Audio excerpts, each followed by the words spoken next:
How's everybody doing? How's everybody doing, man? I told you guys I was gonna be live one more time this morning before I got up out of here, man. But I got some things I gotta go take care of real quick. But we are live in the building, man. I got my cousin HTM from HTM Sports up in here, man. I was about to say about the landlord, but he's not here today. But I got my cousin HTM from HTM Sports up in here, man, and we about to get this thing popping. So what's up with you, my boy? Man, living righteous, man. We came over here to talk numbers, talk about these damn crazy ass Cowboys, and we're just gonna get into it, brother. I heard that. Well, you guys already know whenever West Coast goes live, there's two things you guys must do.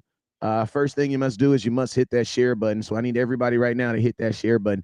No matter where you're watching at, no matter what platform you're watching on, I need you guys to hit that share button right now for the boy, man. Share the content. If you're watching on YouTube, you can share the content. You just go to the bottom right there and you hit that share button, and it's gonna allow you to share the content so it can stimulate the world. Stimulation. Yeah, I mean. So hit that word so we can stimulate. Next thing I need you guys to do is there's these thing called stars. What are stars? Stars are a monetary way for you, the content creator, the content watcher, to support the content creator. Who's the content creator? It's your boy West Coast, man. So I need everybody right now. What we're gonna do is we're gonna say your name. As I say your name, I need you guys to go on there and hit that share button and then hit that star button if you don't mind. Please hit that share button, hit that star button. Also, don't forget, I still am giving away the Trevon Diggs jersey.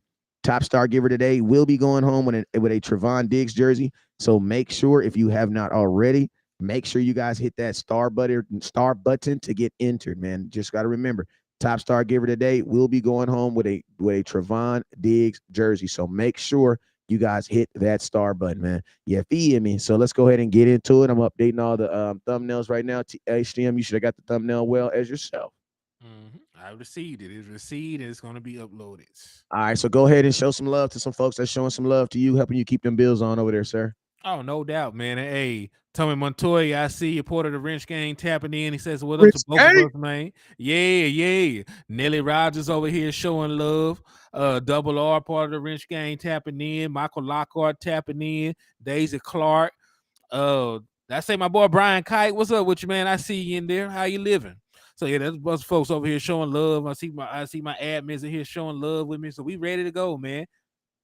I heard that, man. All right, Chill Bill. I see you, brother. What's up with you? I see. Okay, let me say some what's up to some shout outs too. Hey, Ed, what up, Ed? What up, Nelly Rogers? What's up, Emmanuel Thomas? What's up, Miss Cortez? What's up with you? Hughes, sorry about that. Mark Hughes, what's up with you? Nelly Rogers, what's up with you? Appreciate you. Mark from Canada, what's up, sir? Who else we got up here? Emmanuel. We also got some very important people on YouTube that's keeping these lights on too. And hey, man, you guys were just watching on YouTube. I appreciate y'all for tapping in. Hey, you got to update your thumbnail, my boy. I got you. I got you. You, I'm trying to get my stuff shared on all these different platforms, Kinfo. Give me yeah, one yeah, second. yeah, yeah, yeah. So what's up, DP Johnson? What's up with you, Jameson Taylor? Appreciate you guys. Let me put the Cash App up there. Listen to me. I got my ticket today. Actually, I got my ticket this weekend. I got my airplane ticket to the draft. I got my airplane ticket to the draft this weekend, and I bought that ticket with the Cash Apps that you guys sent me. Thank you. Let me stop right now. Tell y'all this right now. I appreciate you. You feel me? So listen, I bought my draft ticket this past weekend with the Cash Apps that you guys sent. So I appreciate you guys. I appreciate you. You feel me? I appreciate you. All right, so let's go through this real quick. Dan Trentrine, appreciate you. HTM, I see you in the building. Donald, Double R, I see you. Jameson Taylor, I see you. Appreciate you, sir. Joe Monterey, I see you. Brandon, what's up, boy? DP, Jameson Taylor, DP Johnson, Wrench Gang, appreciate you, my boy. Christmas Baby, what's up with you, my boy? Like that name, that's different. Christmas is my favorite time of the year, so you know I like that. That's different. Who else we got over here? Hey, Charlie, what's up, Joe? What's up, sir? Emmanuel. Hey, also, I'm gonna tell y'all this real quick. We about to start the show, but I'm gonna tell you this right now. Have you ever wanted to talk? Jameson said I just subbed to your channel yesterday, HTM. I appreciate you, Jameson. I appreciate the love and support for that.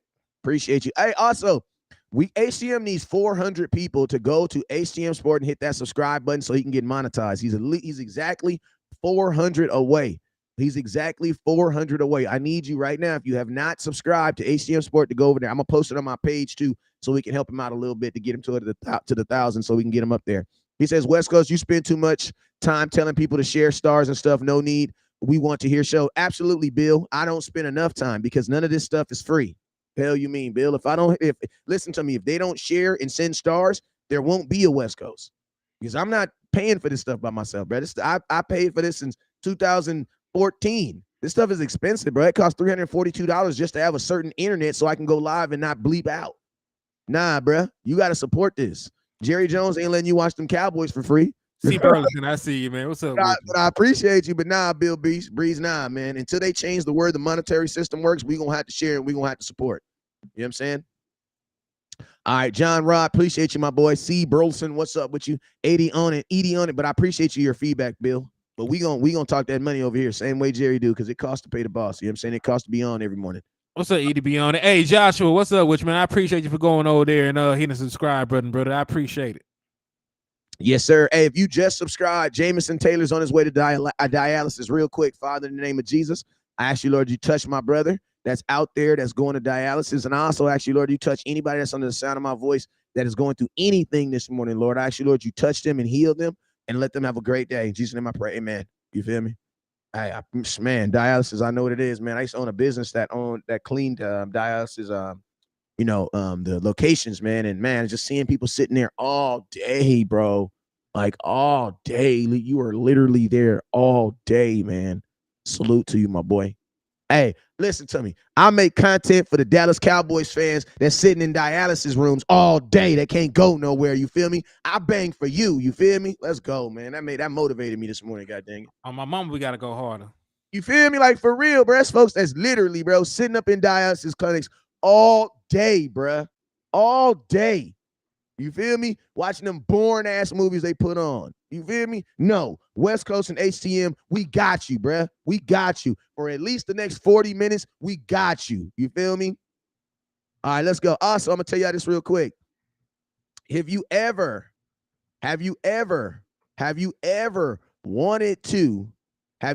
wanted to have a conversation with a two-time Super Bowl champion? If you've ever wanted to have a conversation with a two-time Super Bowl champion, here's your opportunity. Why? Because tomorrow, West Coast and HTM, we will be interviewing two-time Super Bowl champion. I don't know why it's not letting me show it right here. Two-time Super Bowl champion, Tony Casillas. Let's see if it'll let me do it now. Now, he will be in the building tomorrow. Oh, there it go. It has to be an overlay. That's why. Okay, that's why I was messing up. Okay. All right, so two-time Super Bowl champion Tony Casillas will be in the building tomorrow. 10 a.m. Cali time, 12 p.m. non-Cali time. That means if you in somewhere in Texas or anything else, you're going to tune in at 12. HTM Sports, West Coast Cowboy, and Landlord will be interviewing two-time Super Bowl champion Tony Casillas. It's going to be a great conversation. I'm going to tell you this right now. Tony is a guy who prides himself on being up to date on all things Cowboy. He has a very high opinion of the Cowboys and his former team. And I'm gonna tell you this right now, it's gonna be a great conversation. You know what I'm saying? Right. And let's not sell him short. He also was a national champion. He won a national championship with Oklahoma as well, back when the Sooners were handling business. He is a defensive tackle, so he is a very defensive-minded guy. You know, he held down the middle of that defense in our first two Super Bowls. So, you know, like he's a guy that you got to have a lot of respect and love for. You know, it's a pleasure that he want to come over here and talk to us. So, man, when he come on here, please come over and support. And, you know, we're going to ask him all the real tough questions. Facts. You know what I'm saying? So, we're gonna be talking, man. Listen to me. I'm I listen to because the only people that I know that know how to talk that defense better than me or that defense better than HTM is a dude that actually played for these Cowboys. And I'm gonna tell you this right now. I also want to know how the hell it was like dealing with Jerry Jones and his old crooked ass. You know what I'm saying? Because you got to remember, Tony did a couple contracts with Jerry. You know what I'm saying? He did at least one contract, and that was to bring him to Dallas. So I'm very interested to know how is it really doing? How is it being coached by Jimmy Johnson? And then I also want to know how was it actually working for Jerry Jones? Like I want to know. So man, and I'm a straight up ask Tony, like, listen, Tony, you think you got like 12 snaps in you? Like, on my mama, like at some point in the conversation, listen to me. Yesterday, I was in Vegas 2 days ago, and I saw this big old burly looking white dude. He was big in the mud. He probably like 22 years old. Big old dude, big old broad shoulders. Looked like his suit was just way too small. And I looked at him and I said, "Bruh." He said, "What? How can I help you, sir?" I said, "Bro, you play guard?" He said, "Well, actually, I did. I. How did you know that?" I said, "How old is you?" He said, "I'm 23." I said, "When was the last time you played football?" He said, about 7 months ago, and I tried a little pro day camp here at UNLV. I said, "Okay, well, I want you to take my number down because I got a people in Dallas that might hit you up." I don't give a damn, bruh. I don't care, bruh. I'm on my job. If Micah Parsons is out here recruiting, you is not gonna out recruit me. You feel me? If Tony Casillas got a couple snaps in him, I'm trying to see what's up with it. On my mama. And hey, real quick, shout out to Sharon Bell for the $10 donation. I appreciate the love and support, man. Thank you. Hey, remember, that's not a donation. That's a sin. That's a $10 sin handed to the draft fund. Appreciate you. Indeed. Because hey, everything in between now and April is going to the draft. Because we're gonna be flying. Well, they're gonna be flying out. I'm actually gonna end up driving up. We got to pay for a hotel. Got to pay for rent a car because I'm getting my ass dropped off. So I appreciate y'all for everything. Yes, sir. So we appreciate y'all for sending cash to the Henny Go to the Draft Fund. It's gonna be lit. Hey, you dragging me up there kicking and screaming because So hey, I'm gonna go. I'm gonna do it for the team. But hey, I want to give a special shout out to West Coast, man, for making this happen, man. Because I was not initially gonna go. I ain't gonna lie to y'all. But he as my big cousin, he sort of guilted me into it, right? He guilts me into it. Like, what the people love you, they want you to go, they need you to go, so I'm going. Facts. And I'll tell you this right now. Listen to me. I'm the type of person what Henny don't even know, and what HTM Sports don't even know is like this. Like, as soon as this is over, then that's what I'm gonna do. As soon as we leave the draft, I'm gonna shake his hand. All right, cuz I love you, man. I see you. And we're like, all right, cuz. As soon as we get, I was like, hey, man. So, you going to training camp or? Like, we just gonna change to a whole nother subject. So, you know what I'm saying? I don't think, okay, I'm gonna go to the draft. Then if I go to the draft, West Coast ain't gonna say nothing about you. Hell no, I'm gonna say something. And think about this. At least I'm the type of family member that invites you somewhere with a plan on how to get there. You know what I'm saying? Right. You know what I'm saying? Because he said, how we gonna get there, cuz? I said, shoot, we about to do some content. Hell, you mean you about to go live? You feel me? So let's go ahead and let's get to this content and let's get y'all what y'all paying, what you guys are for the folks who supporting this content. Let's get these folks what they paid for. You feel me? And that's some straight funk. Let's get right to it. You feel me? So unless you were up under a tree, you already know the Cowboys traded for Brandon Cooks. But guess what? This morning, the Dallas Cowboys also put some information out there that they're possibly thinking about bringing in a guy named Rondell Jones. Now, I know him because I'm a USC guy, but if you don't know him, it's all good. It's all good. You ain't supposed to know him. Yeah, I mean, listen to me. I'm not hating on nobody, but I will say this. This is not a guy whose name should be mentioned in the same season as the same sentence as Ezekiel Elliott. Not even. Mm-mm. And I'm gonna tell you this right now. This is not he is if the Cowboys, and I'm gonna make a video on the Cowboys bringing him in for a walkthrough. But I'm gonna tell you this: the Cowboys signed this guy. This is a Tony Pollard. This is not a Tony Pollard. This is a Malik Davis type dude. This is a third string running back. I'm gonna tell you this right now. I know he's from Texas, but this is a backup running back type of guy. Yeah. What are your thoughts, man? Well, listen, I peep this. I don't know. No, he went to Kansas City last year. He only got 17 carries. He only had 70 yards. He had one single touchdown. Now you look at overall grades. He graded out as 69.8, but he only got 2.18 yards per attempt last year. So that was not very good. The most yards he ever had in a season was 978 back in 2020. He shared carries with Leonard Fournette. Like, what y'all probably remember him from is playing with Tom Brady. Like, he was a rotational running back. I remember from college. I'm a USC guy, so that's why I remember. Understandable. For everybody else who may not have watched USC football, Like his claim to fame was he was on the championship team for the Buccaneers. He was a rotational back. He relieved Leonard Fournette at different times. He was decent at different spots, but he is not a guy that you can hitch your wagon to. Like he probably be fighting for the number 2 spot if he does get signed. But he's not a game changing running back at all. No offense to him, but I'm just looking at how he graded out overall. Last year he graded out as a 70. The year before 62. His best season he graded out as a 73. He graded out as a 67 the year before that. A 48 his rookie year. So very average production. From the running back position. Not a lot of yards per attempt. When you're looking here, like 4.1. It's not great production, but it is what it is. Like he's a body. He probably won't even make the team if you sign him right now. I mean, this is my thing. If you have the only way Ronald Jones makes this team if you bring him in is if you don't draft somebody. I think you bring in Ronald Jones so that you don't have to draft somebody.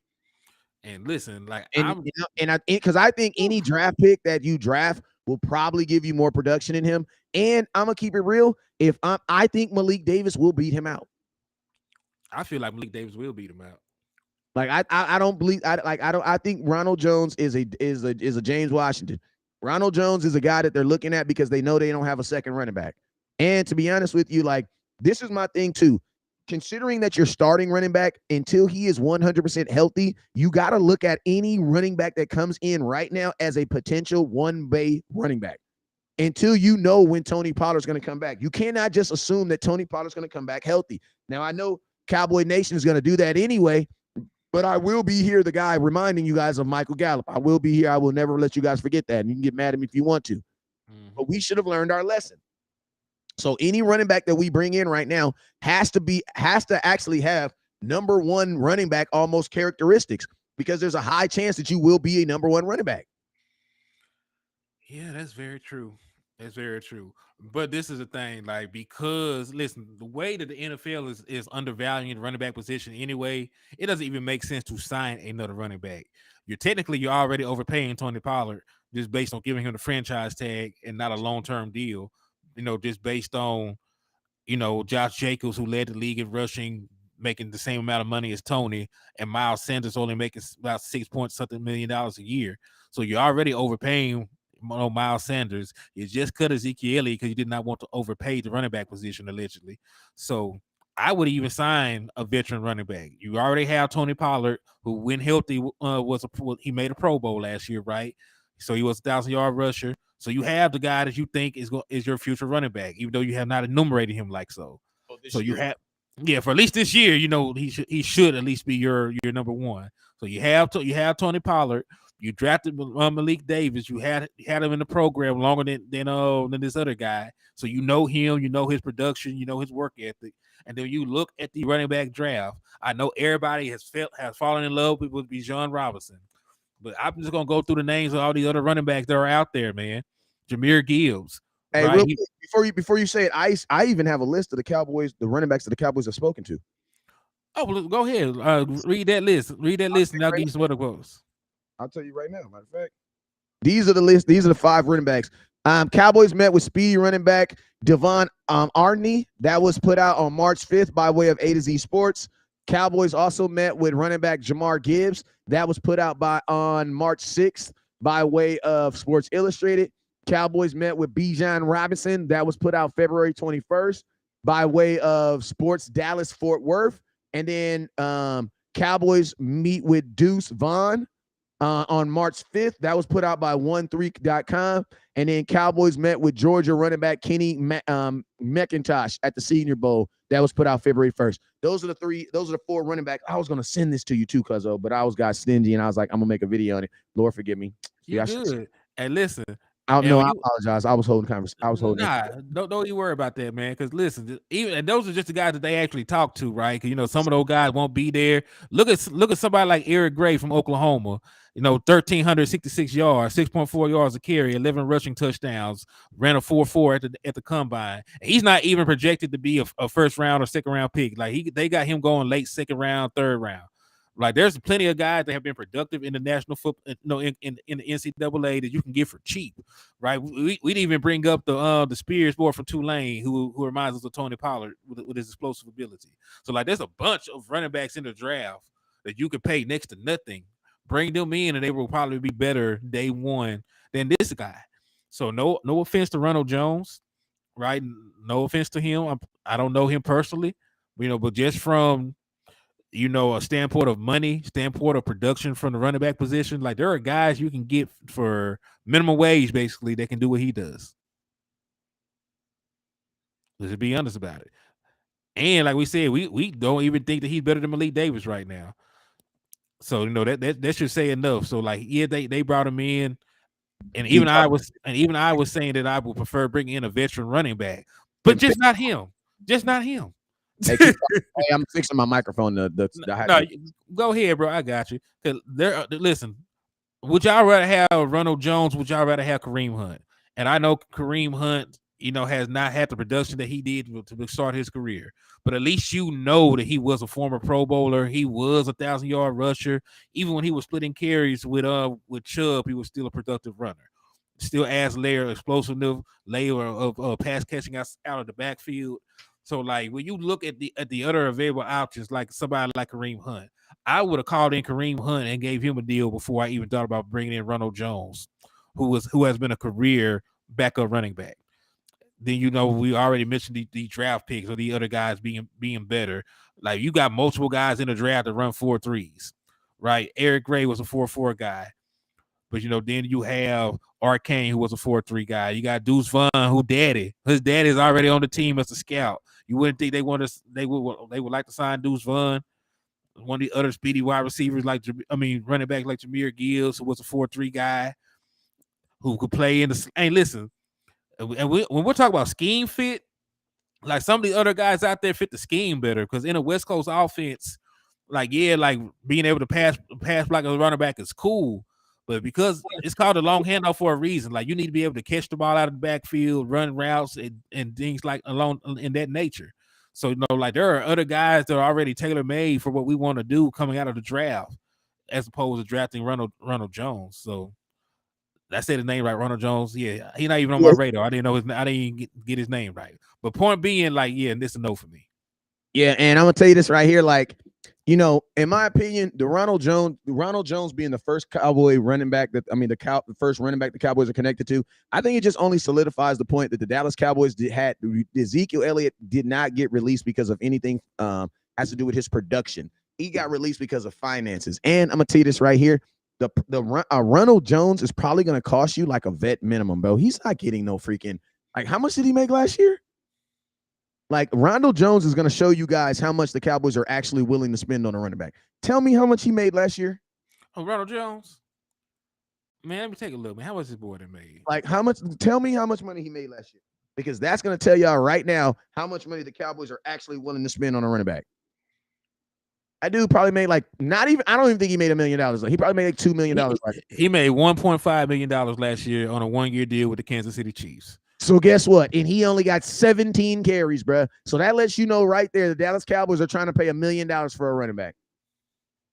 So I'm gonna tell you, Leonard Fournette is out. Kareem Hunt, there goes the reason why Kareem Hunt's not coming. He's out, bro. They're not trying to spend that money on him. And to be honest with you, this also makes me feel like Tony Pollard is not gonna play on that tag, bro. I'm gonna tell you this right now. If you're the Cowboys, what you're trying to do right now, if you're gonna be this cheap, if you're really gonna be this cheap, you know what it makes sense for the Cowboys to do? To go all in the draft, get a kid like Bijan Robinson, and walk away from Tony Pollard too. At that point, if you care that much about not paying a running back, the smartest thing to do, and I don't actually propose doing this for my personal life. I wouldn't do people like this, but it actually sucks to be a first round pick running back, because peep this. You get drafted, you play on a rookie deal for 4 years, right? Then you have a 5th-year option as a running back. Because of your position, the franchise tag on you will not be worth a quarter. They could do it like they did Tony Pollard. And because the market on running backs is going down, it will probably still be about $10 million or so. Hold on. Hello? Oh damn. All right, I think I'm still on though, so I'm gonna keep rocking till you get back on. But so West Coast is having technical difficulties right now. Can y'all hear me? They put in the chat, but y'all can still hear me. He just called, said they had a small power outage. If you can still hear any the more, just say A, and we're gonna keep rocking. Yeah, it's not Tony's fault that he gets 10 million, but I'm just saying it like this. Like it's horrible, to be a first round pick running back, because they can control your contract for 7 years basically. Because you'll have the 4 years on the initial rookie deal. He'll make next to nothing as a rookie, even as a first round running back. He'll make next to nothing on the money wise. Then you can franchise. Then you have the 5th-year option, right? Still won't be that much money. Then you can franchise tag the board 2 times, right? As a running back, because they're already devaluing the position, the franchise tag might be under the current $10 million it is right now. So you could franchise tag him back to back. You look up, you control this man contract for 7 seasons, and you have spent under market value as a whole for keeping the player. And look, Ezekiel Elliott only had a 7-year career with the Dallas Cowboys, right? He only had a 7-year career with the Dallas Cowboys. After 7 years, a lot of y'all were talking about him not having the same burst, not being as explosive as he once was. So, after 7 years of having a player, his career is pretty much over. So, Ezekiel Elliott did the right thing in holding out and getting the money when he did. He would never have gotten paid. Because, that's why, the Dallas Cowboys can be real shiesty going forward with trying to get a running back to replace and not pay him. First round pick, get Bijan Robinson, run him into the ground like you pretty much did Ezekiel Elliott. But this time, right, you just don't pay him. You just don't fold. You hold to your guns, and you make him play out the contract. You pick up the 5th-year option. You put the 2 franchise tags on him, and shoot, you let him walk after that. You controlled his contract for 7 years. He played for under the market value. And listen, with all the carries and touches you put on that man, like his career would probably be done at that point. So hey, like if they wanted to be real nefarious, real underhanded, real shiesty, like, and not pay a guy and just work the hell out of him, go get your running back in the first round and just not pay him like you did Ezekiel Elliott. Now I got a heart. I wouldn't do nobody like that. But mathematically, like that's what most teams try to do. They do not want to pay the running back position, and they know that the shelf life on a running back is not that long anyway. Like you look at somebody like Terrell Davis, he only had a 7-year career. He really only had a 4-year deal. Say how much was Zeke's original contract? Let me show you, because like I think his original contract was only like $20 million, $15 million. Let me take a look. $24 million. I still hear you. So let's take a look. Boom. So let's see Ezekiel Elliott's career earnings. There you go. So 2016. Yeah. West Coast is right. It was like a $24 million contract. $24 million contract. Because he got $16 million up front. He had a base salary of $450,000. Then he had $16.3 million. They gave him a signing bonus. He only played for $1 million against the cap in 2017, $2.7 million against the cap in 2018, and only $752,000 against the cap in 2019. Right. So he did not earn like a buku amount of money his first couple of years. So, yeah, I can hear you loud and clear now. I think you're back, brother. Hey, man, you can't hold a good cowboy down, man. You feel me? You cannot hold a good cowboy down. You feel me? We always gonna pop up. What up, man? I'm back. Hell, you mean? My bad. Y'all know how I be. No, you good, man. You back in full effect, man. Thank God.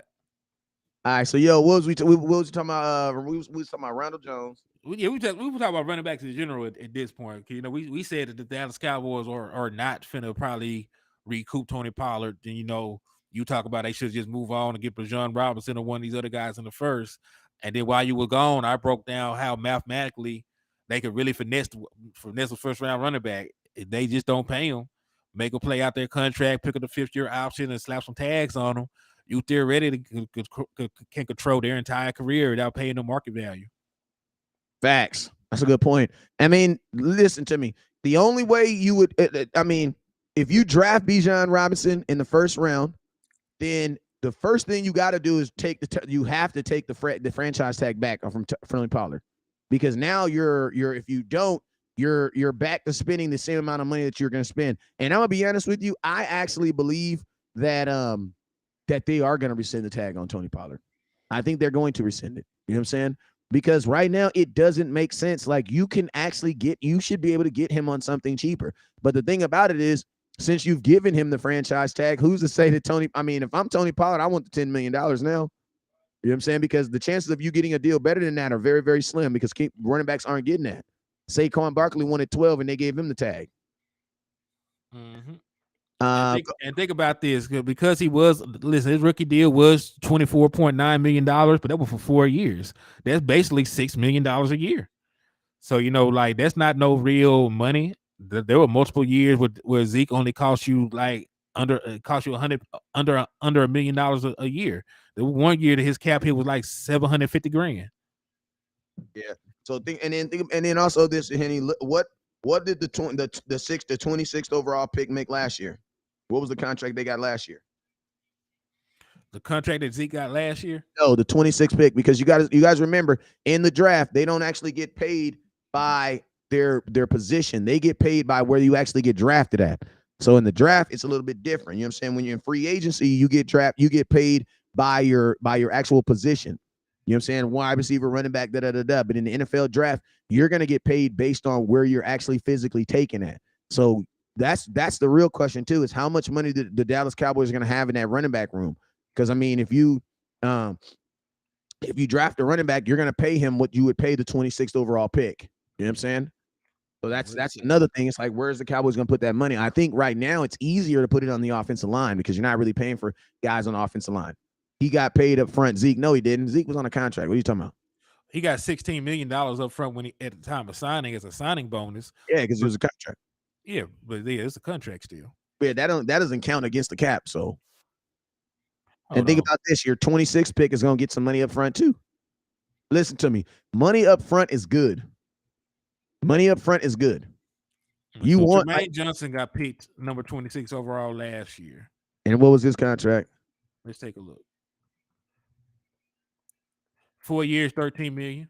How much did he get? How much did he count? How much was he for the first year? Let's take a look. What's up, JC Cowboy fan? Appreciate you, my boy. Hey, we got to get a show going, my boy. Cap hit was $2.3 million. He had a base salary of $705,000. He had a prorated signing bonus of $1.6 million. So the team totally paid $3 million, about $4 million for their 26th pick for the first year. Well, the entirety of the cap hit was 2.3. So yeah, so the actual base salary was $700,000. The cap hit, the signing bonus, prorated signing bonus was 1.6. So that's how they got up to $2.3 million. I mean, this is the thing. If you draft a running back in the first round, you do actually draft a running back in the first round, he's cheaper than Tony Pollard. Yeah, you keep paying Tony Pollard $10 million. There's not a single person whose cap hit coming out of the draft is going to be $10 million unless they're like the first overall pick. So it's like, it's crazy, because the Cowboys are literally doing moves that contradict each other. You know what I'm saying? Because if you want to get rid of Zeke, why do you give a franchise tag to Tony Pollard? That puts you in the same situation, just a different name. Could have just signed him to a long-term deal, right? Because Miles Sanders only making $6 million a year. Aaron Jones had to restructure. There's a bunch of guys who livelihoods are at stake.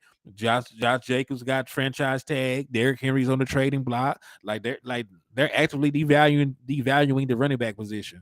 So as a whole. So with Tony Pollard, having only one good season of production, he has 1,000-yard season. He has an injury currently, and while he is expected to make a full recovery, at this point in time, he's still injured.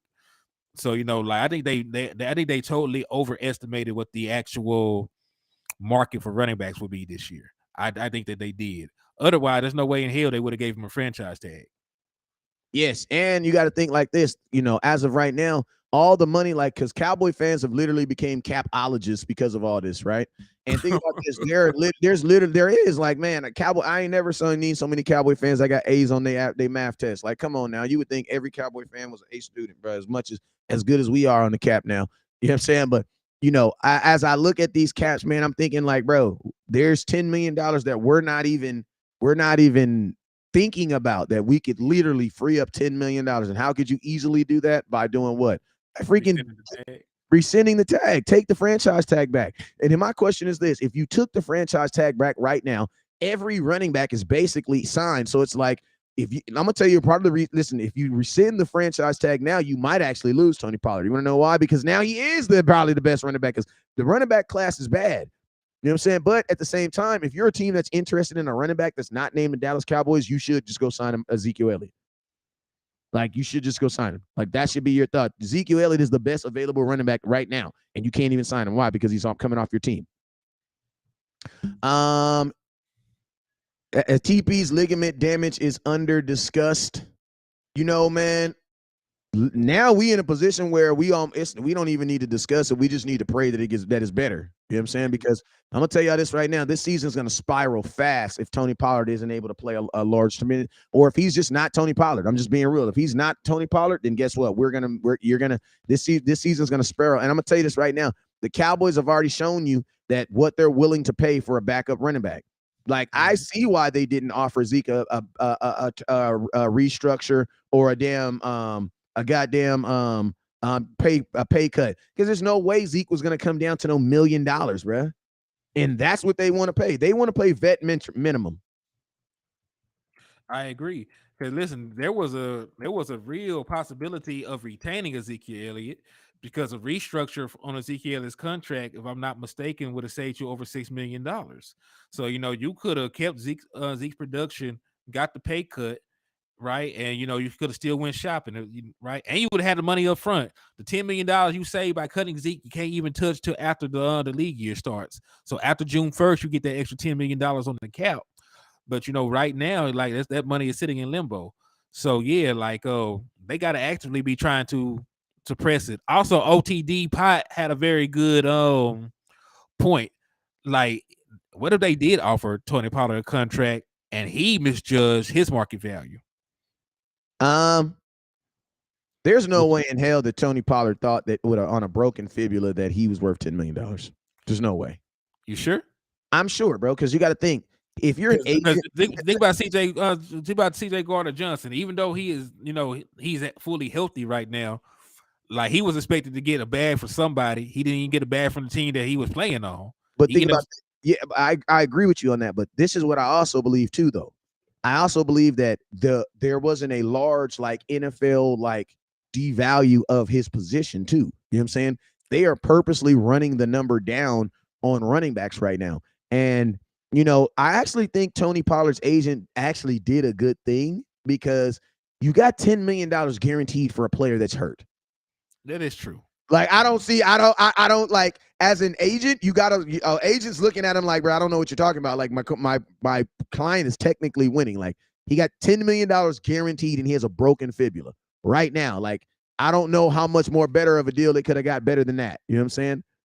So it's like, you put it like that. Yeah, like, when you put it like that, you're like, damn, a win is a win. Yeah, a win is a win. You know what I'm saying? So it's like, I think that, to be honest with you, I think the agent was more involved. I think his agent was more concerned with that than anything. I think his agent was more concerned with, let me get him on a team, let me get him a deal, especially since he's hurt. Especially, and I'm gonna be honest with you, to pull off what he pulled off, in order to for Tony Pollard's agent to pull off what he pulled off, that's the agent doing his damn job, bro. Like, we can all say that, he could have did a better job, for the Cowboys, but Tony Pollard's agent did his job. Like, he did his job. Like, he protected his players' assets, and that is what his skill set. And he did it. That's by far doing his job. He get agent of the year for me on that one. Yeah. Shout out to Michael Gallup's agent too. Oh yeah, but this is see, I don't know. They might have been reading the Dallas Cowboys handbook on contract. They might have seen how the hell the Dallas handle injured players and think everybody in the league do that. So you never know. there's no way in hell. There's no way in hell that Michael Gallup should have got a contract.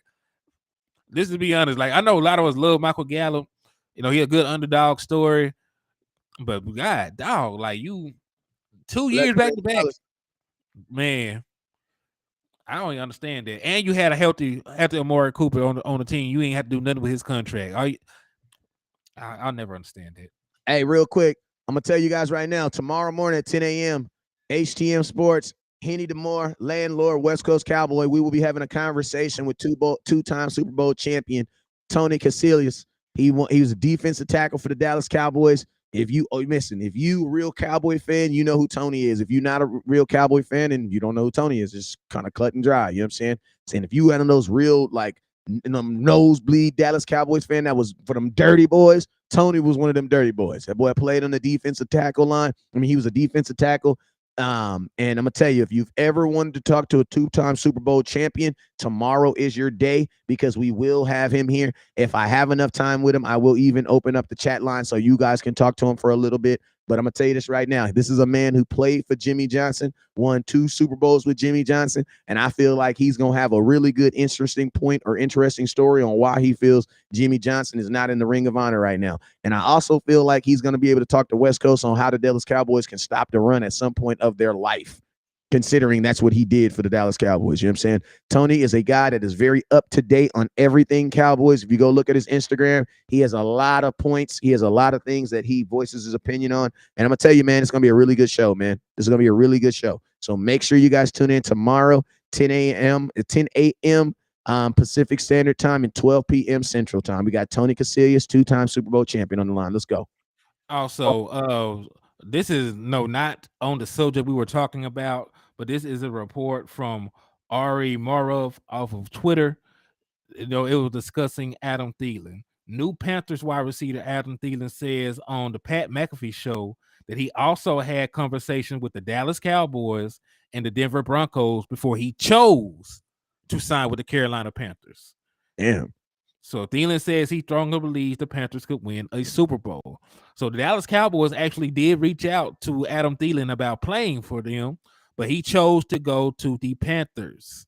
So, hey, Dallas Cowboys, you gotta give him some love. Like, even though he said no, they actually called him. They hit his line. They tried to see what it was looking like, and he just wasn't trying to come on down to the Big D. They probably offered that dude $50, bro. He said they offered him the veteran minimum and a $7 lemonade because they fancy like that. Hey, shout out to Dwayne Brown for the $5 donation to the trip, brother. I appreciate you, kinfolk. And think about this: in Carolina, he's gonna be primarily their number one receiver. Like I mean, there's other guys there that are gonna vie for that position, but as of right now, he's the best receiver on that team. You know what I'm saying? So he ain't been the number one receiver. He hasn't had an opportunity to be a number one receiver since Trevon Diggs was there. So I know he's loving that. And shout out to my boy, shout out to my boy Dwayne Brown with the $5 on the Cash App. Appreciate you, sir. He said he must be before my time. He started on as the defensive tackle for us in the 90s. He was the starting defensive tackle in the 90s. What he said? What did he say? Trapaholic. He said it must have been before his time. So I gave talk about Casillas. He was the starting defensive tackle on the 90s team. If you are older, if you've been a Cowboy fan, if you're older than 30, or put it like this, if you remember watching the Dallas Cowboys win back-to-back Super Bowls, you should know who Tony is. Like he was a focal point on that defensive line. You should guys know who Tony is. And if you don't know who he is, don't trip. Come see him tomorrow. Come watch him tomorrow. Let's see. He says over here, we got a couple comments. He says, if you've watched Scholar Steel Doctors Talk, they talked with a doctor saying Pollard's injury isn't as bad as it seems. I'm gonna be honest with you, man. I love Sky Steel, but I don't trust him and his doctor. I'm sorry. I don't trust him or his doctor. You know what I'm saying? This is what I trust. I trust known facts, and I trust the past.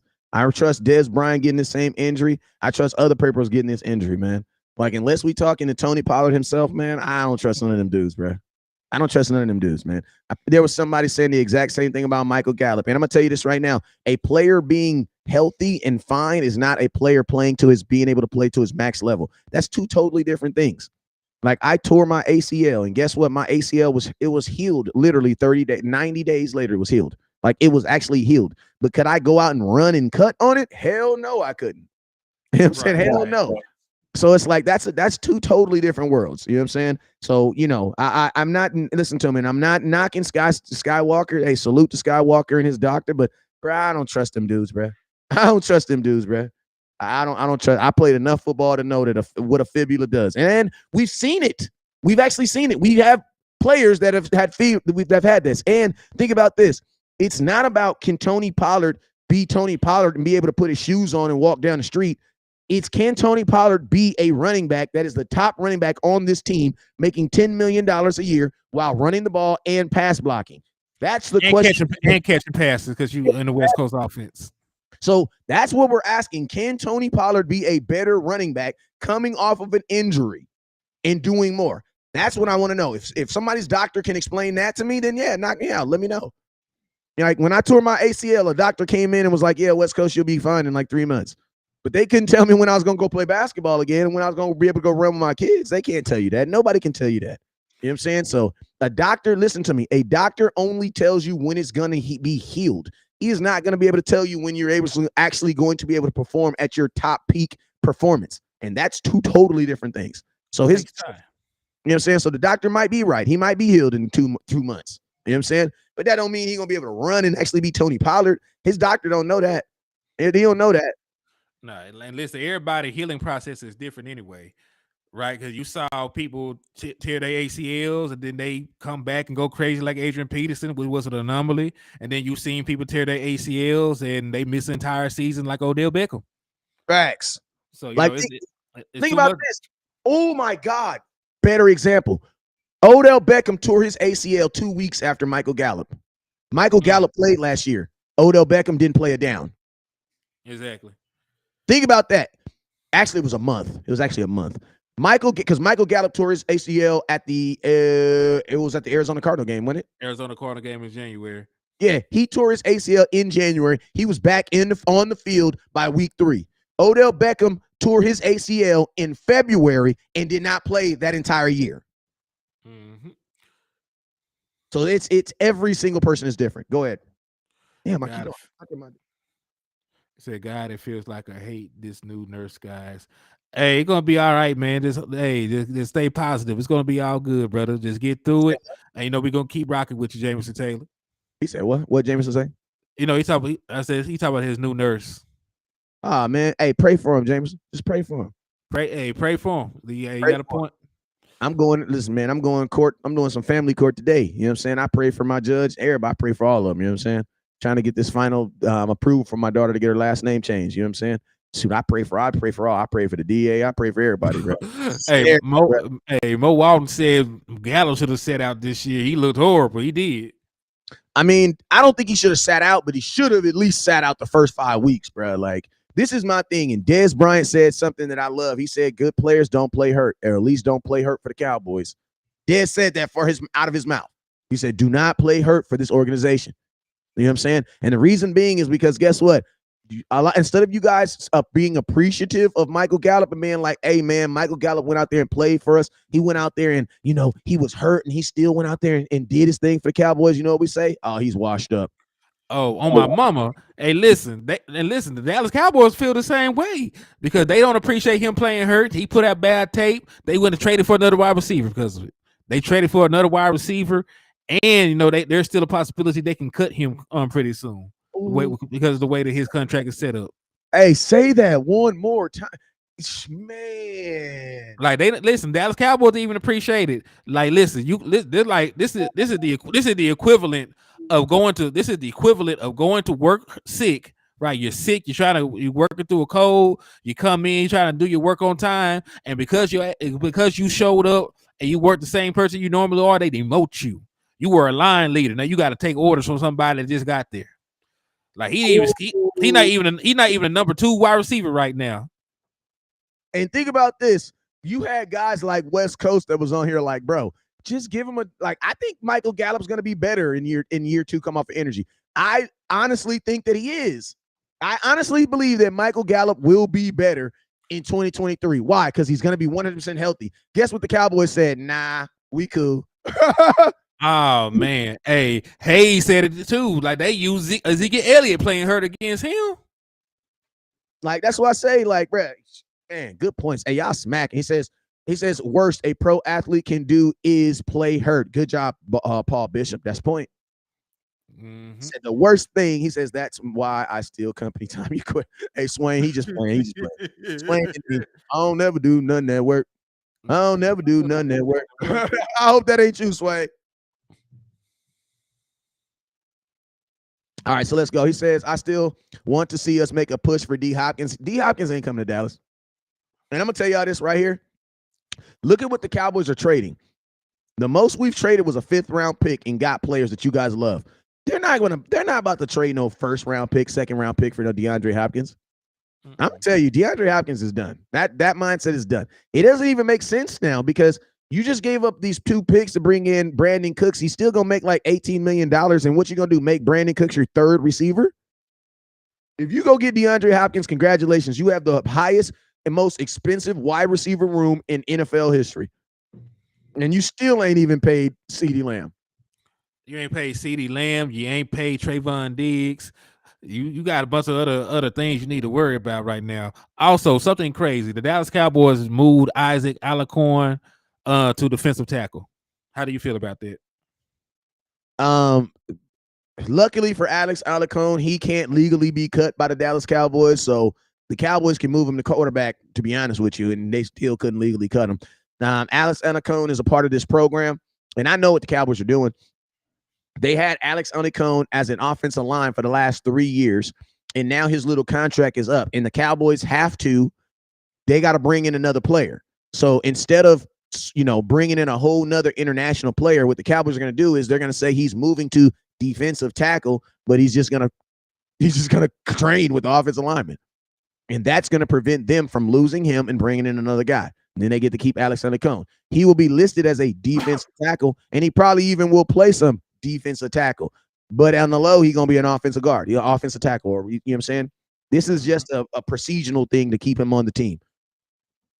But I mean, you don't. He's under that international program that the NFL has where they literally give, like, Alex Alacorn doesn't even count against the 53. You know what I'm saying? So against the practice roster, I mean. So you don't have to cut him regardless. This is just a way for the Cowboys to just keep him on the roster. Yes, he is in position on paper, switching to defensive tackle or whatever it is he's saying. But I promise you still gonna see videos of him doing what? Playing offensive lineman.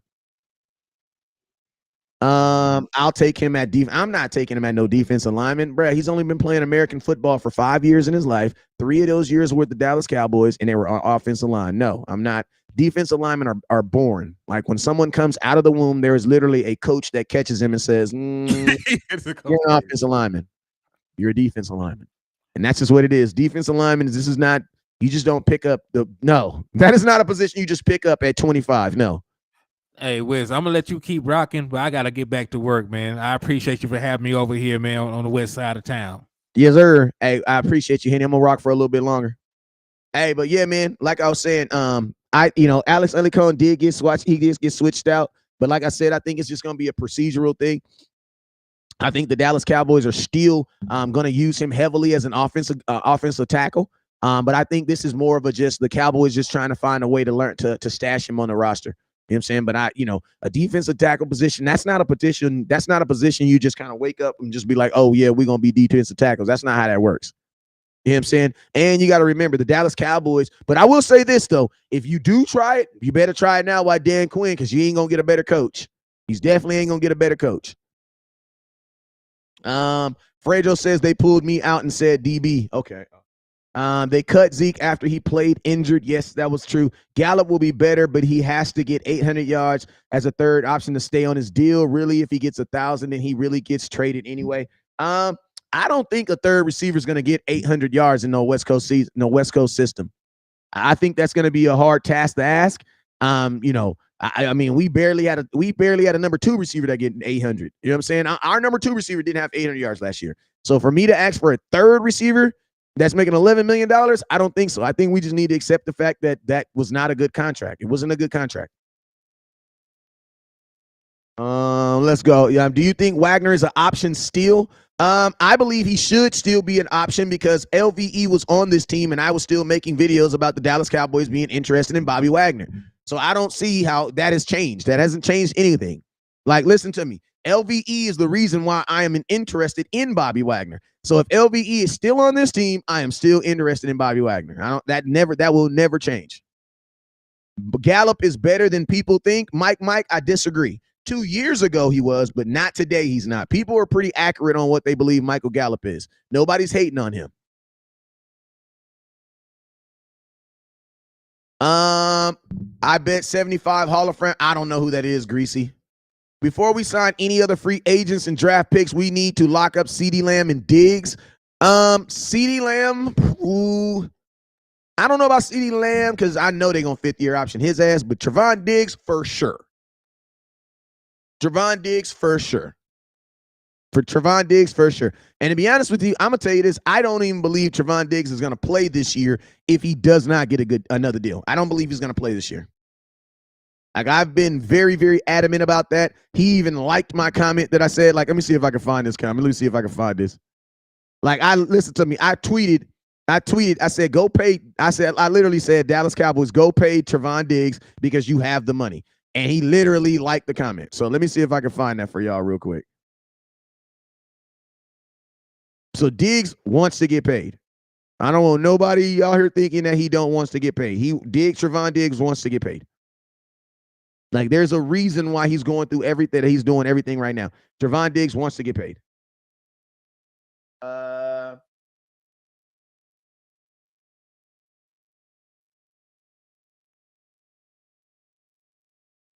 Hey, y'all, let me show y'all this real quick. Let me show y'all this real quick, and then I'm gonna bounce back to this what Emmitt Smith said because I just saw that too. Here it goes. Here it goes right here. Found it. Found it. Found it. All right, so bam. So watch this. Watch this, y'all. Watch this. Let me see. I don't want a background. I want an overlay. All right, so this is what I tweeted. This is what I tweeted. This is what I tweeted. I said, no, go sign Trevon Diggs. You got the money. That's what I tweeted. That's what I tweeted. Right? This is what Diggs did. Right there. You see that? He said, yeah, man, he liked that. Liked by Trevon Diggs. This is the tweet. And this is where he liked it. Now, a lot of y'all going to say, that don't mean, hell yeah, it means something. It definitely means something. You know what I'm saying? It definitely means something. Why? Because social media in 2022 is a huge thing. And we're not even about to sit up here and try to front like it ain't. Social media is a huge thing with these young kids. Hey, I got a question over here. He says Diggs' contract is only $2 million that year. He says that's crazy. Yeah, he only making $2 million this year. There's no way in hell he's going to make $2 million. There's no way. Hey, my boy says, would you take Adam keeping your picks and saving a few millions? I would have. Yeah, I would have. All right, yeah, I would have. Damian Harris, Kareem Hunt should at least get a look. TP hasn't handled that load since high school. TP was a wide receiver in high school, so technically he didn't do it then. I love he didn't sign Gilmore, just lose Diggs. That would kill. He says, I hope we didn't sign Gilmore just to lose Diggs. That would kill me. Me too. That would be dumb. That would be done. Replying, Rondo. Okay. All right, so I want to show y'all this. I want to show y'all this statement that Emmitt Smith said about Ezekiel Elliott.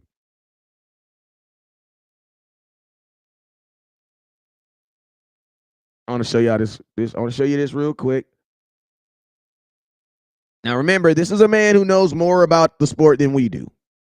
Unless I have a Hall of Fame, I have a Hall of Fame running back in here. There are people who like to disagree with Hall of Fame running backs. I don't get that stuff, man. But I want you guys to read what Emmitt Smith had to say about the dismiss of Ezekiel Elliott.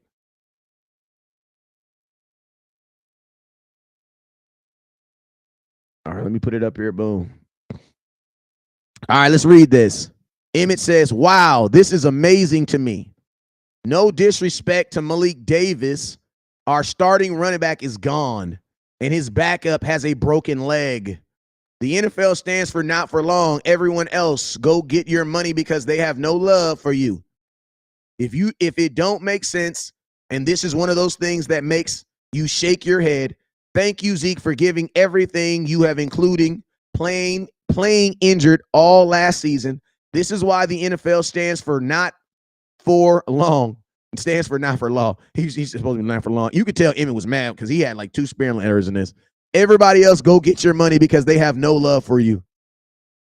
That's what Emmitt Smith had to say on the subject. Now, I'm going to tell you this right now. I want you to raise your hand if you feel like you're more qualified on this subject than Emmitt Smith.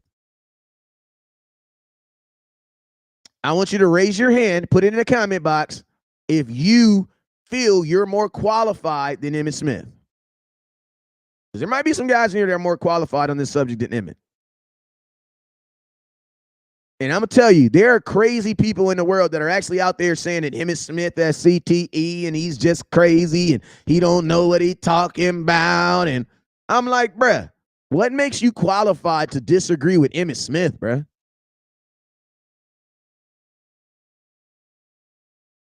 Like, what makes you guys so confident in what you believe that you will literally disagree with Emmitt Smith?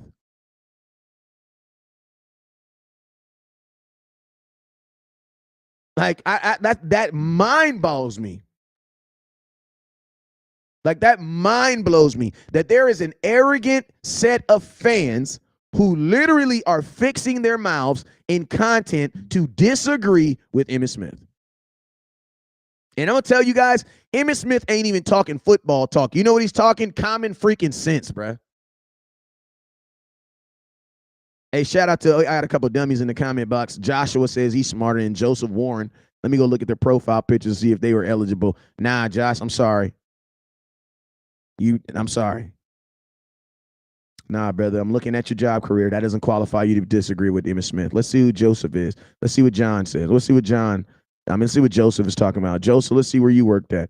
Table games dealer. Okay. No. At Bally's. No, that doesn't qualify you. I'm sorry. Joshua says he's smarter than Emmitt Smith. Dishwasher at BJ's Restaurants and Brewery. Hey, I ate there last week. Good food. What the do you know about running backs? BJ's has good food, though. What the do you know about running backs? What do you know to tell yourself to fix your mouth to disagree with Emmitt Smith? You know what I'm saying? I want to know.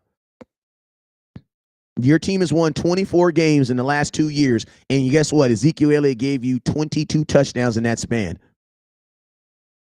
So for all y'all folks that say that Zeke is washed up, I want you guys need to explain that to Emmitt Smith because he sure don't believe it. You know what I'm saying? But hey, shout out to all the people that are more qualified than Emmitt Smith. He says, well, Emmitt Smith has to say that. No, Emmitt Smith does not. Because Emmitt Smith didn't even support Ezekiel Elliott when he got signed. Emmitt Smith told Zeke not to hold out. So watch your mouth when you be trying to say stuff. Emmitt Smith has always kept it 100. Emmitt Smith said that Zeke, he did not agree with Emmitt's a punk. Wow, let me go get him out of here real quick. This grown ass man out of here real quick. Let me go get him out of here. Where are you at? Where are you at? There you go. Let me get him out of here. Bow. Had a weirdo in the comment box. My bad. He kind of slipped through. Every now and then they slip through. But yeah, man. He says, did we offer Zeke to take a pay cut or did we just outright cut him? To be honest with you, the contract that the guy that they just brought in on a visit, Rondell Jones, makes me believe that they didn't offer him anything. Like they didn't offer him anything. Eastside Herald, man, what do you really have to say? You guys signed Noah Brown and gave us Brandon Cooks. Appreciate you. Everybody should be, listen, y'all leave Eastside Herald alone. His team is the team that gave us Brandon Cooks for almost nothing. And then they signed Noah Brown for something. Salute to them. TP can give you the same amount of touchdowns. No, he can't. And he's never even done that in his career. CT Madden. Oh, that's why. On Madden, he can. Yeah, on Madden, he can. But not in real life. Not in real life. Eastside Herald, if you need a Noah Brown jersey, I got you, my boy. $60 for you, my guy. Speaking of jerseys, I got a Trevon Diggs jersey. TP is not giving you no 24 touchdowns. I don't know who they talking to. Hey, top star giver today is going home with a Trevon Diggs jersey, so make sure you guys hit that star button. Top star giver is going home with a Trevon Diggs jersey, so make sure you guys hit that star button. Truth is Zeke is need a full season off to get fully healthy. Brad, that might be a good point, but I'm gonna tell you, Zeke was healthy when he came into the season this year. He just got hurt during the season. I mean, this is the thing. If you want Zeke not to get hurt, get him a better offensive line. You know what I'm saying? That sounds like loyalty over business. We trying to win a Super Bowl. Yeah, that sounds like a Super Bowl. So get rid of 22 touchdowns and replace them with a broken fibula. You sound dumb. That doesn't even sound smart. You want to get a Super Bowl, so you replace a running back. You sign a running back with a broken fibula, but you want to run a Super Bowl. Shut your goofy ass up. Y'all just be saying anything now. Y'all just out here saying anything now. Knock it off. Stop it right now. Stop it right now. Stop it right now. Stop it right now. Stop it right now. That boy said. All right, let me see. Let me see if I can get the call in. Oh, I think I can. Correct. Hey, let me get this up real quick. Let me see if I might be able to get a couple people in here if I can. Let's see. Questions and comments. Let's go. Still boys, my boy. We let Zeke go. West Coast. West, you think Bijan gonna be available at 26? No. At 26, no, I don't believe he's gonna be available. I think you're gonna have to pay for that, young man. Pay for the Bijan means you're gonna have to come up for him to get. You are the only participant in the conference. Hold up, real quick. Let me hold up. I got it. All right, y'all. Hey, I'm about to get the call-in line up here. Boom. Call-in line about to be up. Call-in line about to be up in about 2 seconds. All right, there we go. All right, there we go. Say, hey, yo, so call-in line is on. The call-in line is on. Let me put it in the comment box so y'all at least know where you can send it to. All right, so the call-in line is, let me put it in here. Hey, if you want to call in, I got about 30 minutes. Let's get it.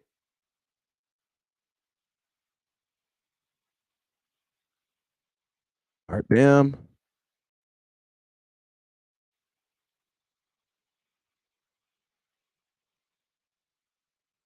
No, I don't want to do that.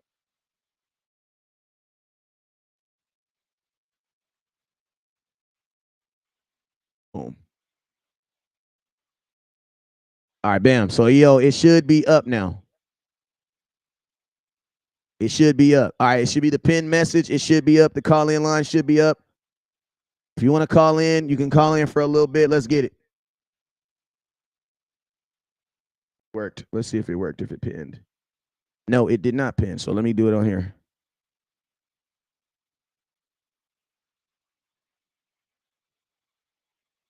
Let me see if it pinned. Hey, did it show on YouTube? Let me know if it showed up on YouTube. Oh, it did. It did show up on YouTube. Look at that. Look at God. All right, so yo, the call-in line is up. Call-in line is up. If you want to call in, talk for a little bit, you're more than welcome. Let's get it. Let's get it. All right, so there, the call-in line is up. Thoughts on re-signing Steele? I think it's a, the Cowboys actually re-signed him because they gave him a 1-year deal worth $3 million. Just a 1-year deal. Hey, 856, it's your boy West Coast. Talk to me. Hey, what's up, West Coast, man? This the boy Brad, man. What's up with you, Brad? Talk to me, my guy. Hey, man. Look, this what I was trying to say, man. That I'm a Zeke fan, man. I was thinking on the owner standpoint. You get what I'm saying? Like, I get the move, in order for us to really have a successful season with Zeke, I felt as though. Oh, my bad. I got confused. No, you're good. You're good. I can still hear you. Go ahead. But listen, man. All right. But listen, man. I just on on the owner aspect, I was just thinking, man, in order to get Zeke really fully healthy, because they're going to tell us he was healthy. I'm a Zeke fan myself. I love that bull. But on the owner aspect, I get it. We really need to sit that man to really have a productive season. The 1-2 punch with him and Tony was great for us. And I do not disagree with what they did last year. But trading him now, I wouldn't have did that. But on the owner aspect, he does need to get healthy. That's all I was saying. You know what I mean? But see, the only issue with Zeke is you guys talk about that after the fact. Zeke was 100% healthy all the way up to week 7. So it's like I don't see why people like to bring up health when he played healthy and he was balling and then he got hurt. You can't hold his health against him because you don't know when guys are going to get hurt. Zeke first game, 10 carries for 52 yards. That's 5.2 yards per carry. Zeke there was nothing wrong with Zeke. He just didn't get the ball. So it's like that's just kind of how it happens. Like you have a bad offensive line, they don't protect, then you're going to get hurt eventually. Like Dak's not even playing full seasons right now. You know what I'm saying? So it's like I know people like to use the injury against him, but if that's the case, then it's like y'all listen to me, in the middle of the season, folks can say whatever they want to say, but when Zeke was out against that Green Bay game, we wanted Zeke back in the game. We wanted Zeke in that Green Bay game. Like it's part of the reason why we couldn't pound the ball because he was injured. So it's like, yeah, you're right. Like you got to protect those things that are valuable to you. That's all I'm saying. Like Zeke is not a guy that comes into the season hurt and we're trying to he's not Tyron Smith. Zeke comes into the season healthy, then he gets hurt. You know what I'm saying? Like that's just life, man. Like, and then he gets hurt at the running back position. So, you know what I mean? So, but I feel what you're saying though. Absolutely. Yes, sir. Well, hey man, anything else you want to say before you get up out of here? Hey man, I'm just with the Star forever, no matter what happened. Hope we got a progressive season. I'm gonna keep positive energy towards this, man, and keep watching your thing, keep doing your thing, and never look down because the Star is up in your turn. You know what I mean? You got dang right about that, sir. All right, man. If you see that line up, make sure you hit that line next time you up, my guy. All right, will do. Appreciate you. All right, I got 443. You're up next. 443. It's your boy West Coast. Talk to me. What's up, West Coast? Can you hear me? Yes, sir. I can hear you. Yeah. So I am a fan of Zeke. So like a couple things that we don't talk about, right? As many carries Zeke had this year, he didn't fumble the ball. That's another stat like y'all can look up. That's one thing he didn't do is he didn't fumble the ball. That's a good point. With 12 touchdowns and 3.8 yards per carry, still averages a first down after 3 carries. Facts, it does. It's not the best, but it still averages a first down. And think about this: the only way mixed match offensive line where you put, your Pro Bowl left tackle at right tackle, if he wasn't hurt. Jason Peters swapping from left tackle to left guard. You had all these adjustments on the offensive line. We just don't give him enough credit, I don't think. Facts. You know what I'm saying? And I didn't even think about the fumbling, but it's like 22 touchdowns in 2 years, man. It's like, where are you going to replace that production? And it's like people always want to talk about these yards per stats, but man, you could be averaging 7 yards per carry if it's not translating to touchdowns, Brad. And what are we doing? Like, this is a game where the guy with the most points wins. You know what I'm saying? So, like, yep. And then Luxie says, y'all want to hold on to players past their prime. Listen to me. You got to hold on to players past their time because you can't afford, the salary cap restricts you from having players in their prime. What is he talking about? Like, there is no team in football that has a bunch of players in their prime. No team, because you can't afford that. So every team is you're gonna have to take chances on player. And the thing about this, a guy who gives you 12 touchdowns, that's not past your prime. What is you talking about? That is not past your prime. Go ahead, sir. Another thing, everybody doesn't talk about. So if we want to look at the last 2 years with Zeke, okay, last 2 years, 22 rushing touchdowns. Zeke also has a 73% catch rate. Yeah, damn. And he's one of the best blocking running backs in the league. And again, if you want to go back to 2 years, that's only 1 fumble in 2 years of him running. Yeah. 2 years, 1 fumble in 2 years. And as hard as he runs. Yeah. And think about this. For the people who try to talk about contract talk and Tony Pollard's contract is worse than Zeke's. It's worse. Yep. Like, because listen to me. Tony, listen to me. Troy Moore, I'm about to educate you, OG. Tony Pollard has a worse contract than Zeke because at least Zeke's contract, you could restructure it and get down. There's nothing you can do with Tony Pollard but give him $10 million. Nothing. There's nothing. Tony Pollard has the worst contract on the team right now because you can't do anything with it. If Tony Pollard doesn't play one game, you're still paying him $10 million. How does that benefit the Dallas Cowboys? And it's only for 1 year. Go ahead. A lot of those games where Tony Pollard went off in the second half was from Zeke just wearing the defense in the first half. Like that doesn't make sense. It doesn't make it. And think about this. You're also going to ask Tony Pollard to do more than he's ever done in the NFL coming off of an injury, bruh. Like this would make more sense if he wasn't injured, but you can't erase the fact that he's injured. Yep. Like that doesn't make sense. You don't ask someone to do more. If you're an all-star hitter and you tear your rotator cuff, an all-star pitcher, and you tear your rotator cuff, they're not going to come in and be like, hey, bruh, why don't you hit 2?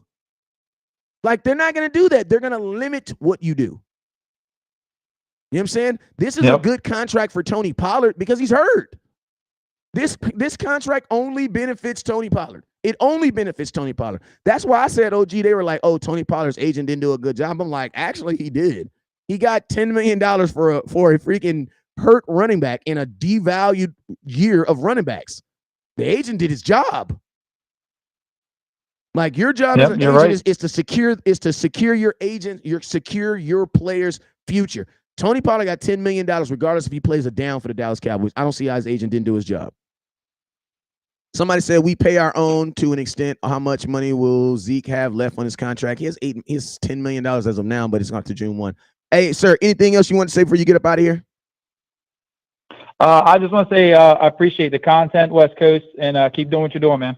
Absolutely. Somebody said, so you'd rather have Zeke than a rookie? Absolutely. Like, explain to yourself why. All day long. Better blocking. Exactly. You don't just find blocking running backs like that. Like, that is like for real. None of that. He has 72% catch rate. 72%. Better than receivers. Yeah. Yeah, that's crazy. But I appreciate you, West Coast. Yes, sir. Appreciate you. All right, I got 602. Your boy West Coast, talk to me. What up, West Coast? This is DP Johnson, bro. What's up with you, sir? Man, chilling. Just wanted to chime in. I love everything that's coming out right now because it all making good sense. I'm with you. TP got a horrible contract right now, bro. Yeah, and you can't do nothing with it. You can't do nothing with it. Can't do nothing with it. And here's what I'm gonna put out there for everybody that want to be mad because we calling out TP's contract. TP had 1,000 yards and 12 touchdowns, right? He had 8 touchdowns. Oh, boy just signed with 8 touchdowns? Yeah, he had 8. All right. Well, old boy just signed with the Saints, had 1,000 yards and 20 touchdowns. He's getting 4 M's and Tony's getting 10. How we didn't get beat on that? Oh! Say that again. Say that again. Tony's getting 10 M's, and he had less touchdowns than a dude that just got 4. So if we didn't get beat on that one, I don't know what getting beat is. We did the same thing with Tony we did with Schultz. We hurried up to a tag on him because we wanted to keep him, not even looking at the market. That's how we were where we at right now. And think about this. And you know the sad thing about this situation too is with the injury, we can almost guarantee that Tony Pollard won't have a better season than he had last year. So the chances of you re-signing him again is like it's very, very slim. Like you literally are probably going to you're probably going to play him for 1 year and then just let him go. Because he's not going to be able to earn that contract again this year. Why? Because he probably won't even play the same snaps. How about this, West Coast? Who was we comparing Tony to last offseason? We were saying last year he was our version of the boy from San Francisco. Now this offseason we expect him to be a bell cow back, and he hasn't done that since high school? Come on, man. Yeah, that don't make sense. And he's coming off of a broken fibula. That's why I keep telling everybody, like, listen to me. If Tony Pollard had a broken arm, I probably wouldn't feel this close. I wouldn't feel so bad. But at anything that has to do with your legs, and think about this. I remember when when Dez Bryant had a broken fibula and he came back versus the New England Patriots and someone stepped on his foot and he was gone again. And he was gone again. Yeah. So you Yeah. said Yeah. you weren't saying anything about Zeke's PCL. You want to know why? Because Zeke can still play with a PCL. CT Madden. A PCL ain't a fibula, bruh. Google him. Google him. And One let's is a just be piece of honest, cloth. West Coast. One What is a piece happened of when cloth. we did One is an lose actual Zeke? mustard. Oh, he went to the top of the free agent list. Facts. And facts. Come on, man. Like, me and my brother was talking about this the other day. And I know you said it, but hopefully hearing it from somebody else and some different words might help it sink in. Yeah. We very much undervalued and underappreciated Zeke this last year. There's not too many dudes that's built like him who can move like him, even in his stages now. Yeah. Now, I mean, that dude, he took 230 carries this year. How many times did he have to put his head down in A gap for a blitzing linebacker? How many times did he have to pick up a safety coming off the edge at full speed? Facts. Now, I mean, Zeke, a lot of time, all he has time to do is turn his head and take 2 steps, put his head down. All that kind of stuff. Bruh, Who we got that's going to do it now? I'm going to tell you this right now. Off of a broken fibula, Tony Pollard won't even be asked to pass block at the beginning of the season. They're not even going to ask him. He won't. Because you don't want to take the chance. And he shouldn't be, to be honest. Tony needs to have his same role. We have to get another running back because Tony, like we've all said, he's never carried the full load like that. And he's more than just a running back. We need to be able to have somebody else in the backfield so we can move Tony around after we broke the huddle. You know what I mean? Let him be that motion player. Him and CD should be our guys that move around anyway. Let them motion around and cause defenses to adjust. You don't just have Tony just lined up so they can put a target on his back. Because, man, you just said something that was beautiful, bro. You literally said regardless of what you do, Tony's going to be playing a different position anyway because he's not going to be used as the He's not a true running back. And think about this. He's not going to be used as that running back. He's not going to be. You can't use him that way because now you need more from him. Listen to me, Troy, call. I need Troy and I need who else on here? I need Troy to call. The phone number's right there. I need you guys to Troy. I don't want to talk to you in the comment box. I want you to be like this guy right here. Call in and state your points. Because listen to me, nobody's talking about Zeke's contract. It's over here and done. Who cares?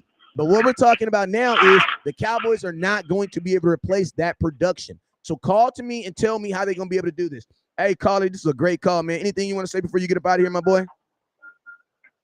Yeah, and just for clarification, nobody is saying that TP can't run the rock, that he can't even run up between the tackles. He can do that. What we are saying is TP is running on a slot receiver frame. He's not built to sit there and bang heads all day. So that's why we need to get another running back. Nobody's trying to hate on TP. We just talking facts about life and game. Facts. All facts. Hey, man, I appreciate you for calling, my boy. As soon as whenever time you see that call in, man, please tap in with your boy. Hey, I got you, bro. Hey, man, the call-in line is open, man. For all y'all folks got these great conversations on Tony Pollard, Troy Moy, who else, man? And I don't want to hear that, I don't got time. Yeah, you do. You type in great sentences with great punctuation. You got time to call in. Hey, I need y'all to call in, man. Let's have a conversation. If not, I'm about to get up out of here, man. But let's have a conversation. It says, Mo, Watson, I would like, but I see them still using him for special teams. Got to work Turpin in there some way. Turpin's not no running back, bro. He ain't no running back. 346, it's your boy West Coast. Talk to me. 346, it's your boy West Coast. Talk to me. Yeah, this is Troy. Hey, Troy, what's up with you, sir? Talk to me. Yeah, I was listening to the commentary about Pollard and Zeke.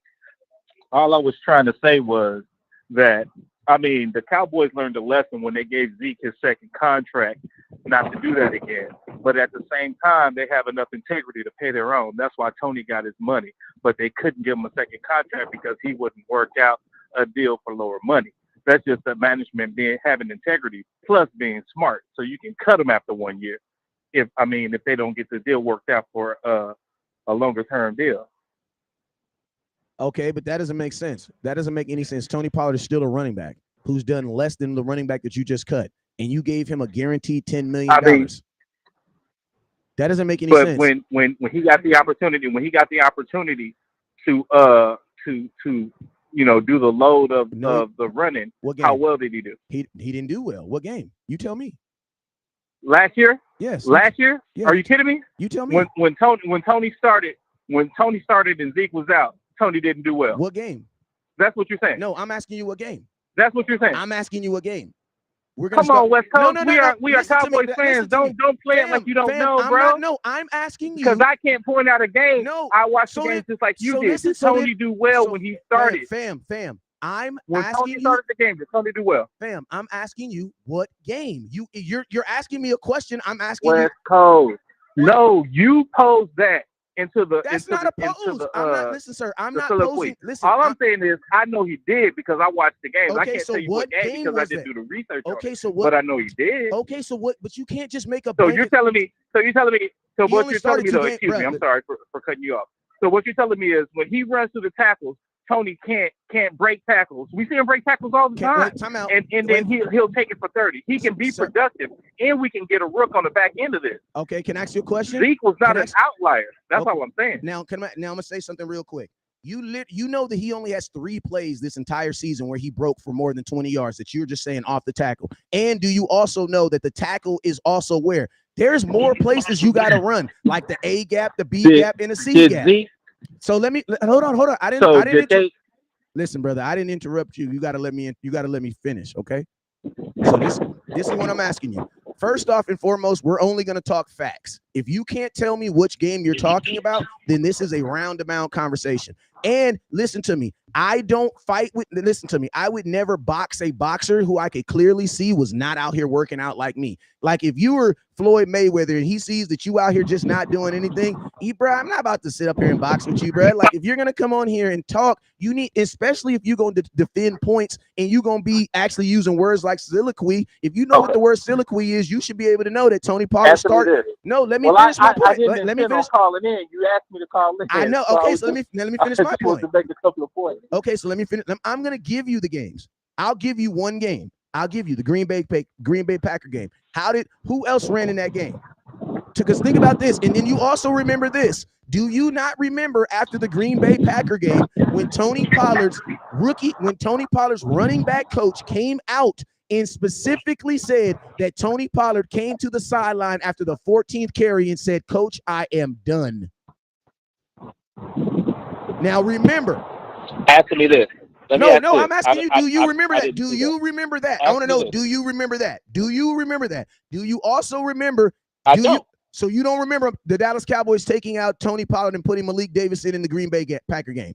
That's how we found out about Malik Davis. How many carries did they average with each other?